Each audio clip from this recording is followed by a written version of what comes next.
There was a man that lived back in the late 1800s, early 1900s named Albert Pike. He wrote a letter explaining what it would take to rule the world. He wrote this letter to a group of people that were already in power and controlling most of what was going on in the developed nations. These groups of people that run things have been around for 200 years previous, going back to the Golden Dawn over in Europe, the Colombian factions, and what we knew as the Illuminati, which died out, way back then, but the concept still remains. The concept still lives. It's just passed down from generation to generation. The ideology of what they want to achieve still exists and is very much in the mainframe today. Albert Pike said it would take 3 world wars to rule the world. He also said that there's only one race that could truly rule the world, which was the white man. And it's not going against white people or anything like that, but in his ideology, in actuality, it was the Anglo-Saxon from Europe, a particular type of white person. We call white people is not what he was talking about, because you lump Italians, you lump Sicilians, you lump everything else into that, when there's really no such thing as a white person, but it's more like an Aryan Brotherhood thing. The clan type folks, right? Old school, right? So Albert Pike said it would take 3 world wars to rule the world, and he basically effectively put together a manifesto, a letter that you can't find when you Google nowadays. I found this information out, back in the mid-90s, I saw this information. Now you can't really find it on Google. You find bits and pieces here and there, but you can't find the real information. But what he said was it would take 3 world wars to rule the world. And he said that a lot of this has to be done through deception and putting people in a position where they're in subjection. When you have people living in fear, when you have people wondering what's going to happen, where the next meal is going to come from, they're a lot more easily to give over their rights to safety, to be in a safe situation, right? And that's what you see going on today, right? When you look at the news and all the stuff it spews out, you get confused because you don't know who's telling the truth and who's false and who's lying and who's trying to put you in the okie doke. But please believe me, destruction is coming, because we are the number one power base in the world right now. And a true new world order cannot exist as long as the United States is in the state that it's in currently. As long as we are the power base, being the United States, who are all about freedom and equality, even though we don't really see that here on our own land, but we profess to be about freedom and equality, right? Well, we're not going to give our sovereignty up to another nation or entity unless something happens where our lives are threatened, our livelihoods are threatened. So when you see all these different things happening today, when you see people talking about this attacking, that attacking, the possibility of these people coming over, the possibility of these people coming over, it's not to say that these things aren't going to happen. It's not to say these things can't happen. What I'm saying is, if you see it in the media, in the news, chances are there's a reason for it. Chances are they want to get people put in a position where they're easily subjected. This gentleman, along with everyone else in that group of people, called the traditional everyday Americans, traditional working class families, profane Goyin. That means dirty cattle. They don't look at us as regular human beings. That goes beyond Black, Latino, white, Mexican, Indian. It goes beyond that. It's about the power base. They want to keep their power base, and they're going to keep their power base. I don't put this message out there to sit there and say, hey, we can stop this from happening, because truth be told, those antennas grow deep. Those tentacles of that octopus run so deep in everything from media to the news to movies to music to politics, right? What we can do is put ourselves in position to be able to survive and make it through. What we can do is put ourselves in position to take everything to the one person that can save us. And we can put our families in position to be able to make it through these trying times that we're about to come upon. The United States has never experienced anything like what's about to happen. Starting this year in 2025, between 2025 and 2027, the population of our country is going to be drastically different. Between now and the end of 2025, our population is going to be drastically different. But no way in comparison to what's going to happen by the time we get to 2027. Trust me, boys and girls, they have a plan. They implemented their plan a long time ago. They said it would take 3 world wars to rule the world. They effectively did World War I. They effectively did World War II. World War III is coming. Riddle me this. Why do we have so many enemies across the world? Why is it that when you do the research, these same people that are enemies were once our friends? Iraq, Iran, Libya. The list goes on. Russia, China, stuff like that, right? Why is it that there's such a big power play? Why is it that no one wants to actually have real peace? Because they don't want peace. They want power and control. And that's by design. But when they want power and control, what does that mean for us? Everyday working class families. That means a lot of us are about to suffer. We don't have to suffer if we plan ahead, if we prepare, if we know what's coming and prepare for it. But if we are lost in the sauce and paying more attention to this reel and that reel and this funny thing and that funny thing and this TV show and that TV show and football, and yes, I love my Lions and the fact that they're doing so well right now, but I don't get it twisted. I take a little bit of time out for that, and then I take my focus back to where it needs to be at. Proper planning and preparing for my family, taking time out to give everything to God, speaking with Him, communing with Him so He can let me know what's really going on. And what He said in His Word, and what He continues to say today, perilous times are coming to the United States. Right here. It's going to happen elsewhere too, but it's going to happen here first.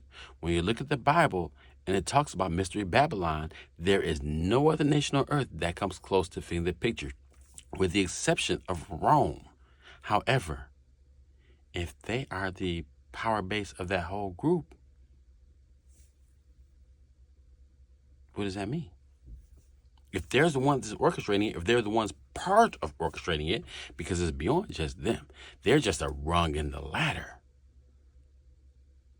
What does that mean for us? A whole lot of change, a whole lot of suffering. Once again, I spoke before. I'm not sure if that video made it to social media, because a lot of my videos have been getting flagged lately. Gee, I wonder why. But I spoke about a group who said there was a group of people that do this planning each and every year. They look at the statistics of the world and stuff like that, and they try to figure out what's going to happen going into the next year. They look at populations, and there's a drastic population decrease here in the United States starting in 2025. And when I say drastic, I mean drastic. Whether it comes from foreign soldiers on our soil, which I'm not necessarily thinking is going to happen right now. Whether it comes from enemy combatants on our soil, which is, yeah, that I could see. Whether it comes from those enemy combatants with their weapons here on our soil, causing mass casualty events, yes, that I could see. Whether it comes from weather patterns and weather changes, because the Bible said there'll be earthquakes in diverse places. The waves in the sea should be roaring. And you see that has been going on for a while now, but especially 2023, 2024 really put things in perspective when you look at all the storms that we've had. And it's 2025. We're only a few days into 2025. And you look at all that's happened just this year. We've been distracted by everything else going on and what they put on the media and stuff like that. We don't see the fact that there's volcanoes that are very active right now. We don't see all the earthquakes that's going on right now.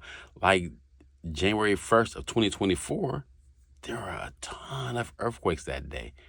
Worldwide, tons of earthquakes. People put that in the back window. People put that in the back burner, right?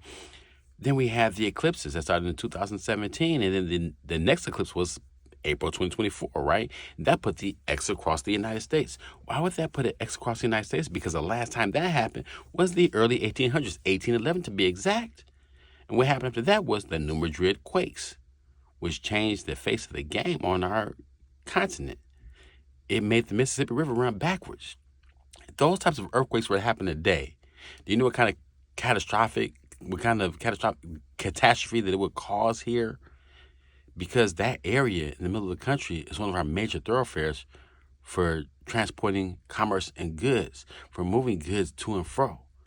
Then you look at our infrastructure and our electrical grid, which is weak. Our electrical grid is like an old man.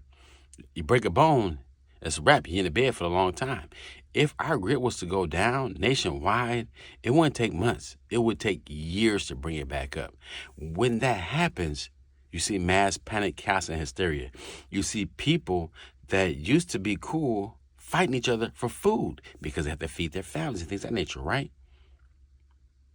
What makes you think it won't happen again? We've had Carrington events where these solar flares come off the sun and everything, and they affect our electricity and stuff like that. They affect our radios. They affect the satellites and stuff like that. What happens when there's another major Carrington event that shuts everything down? It's supposed that a grid down event would come from that and not from someone else planning it.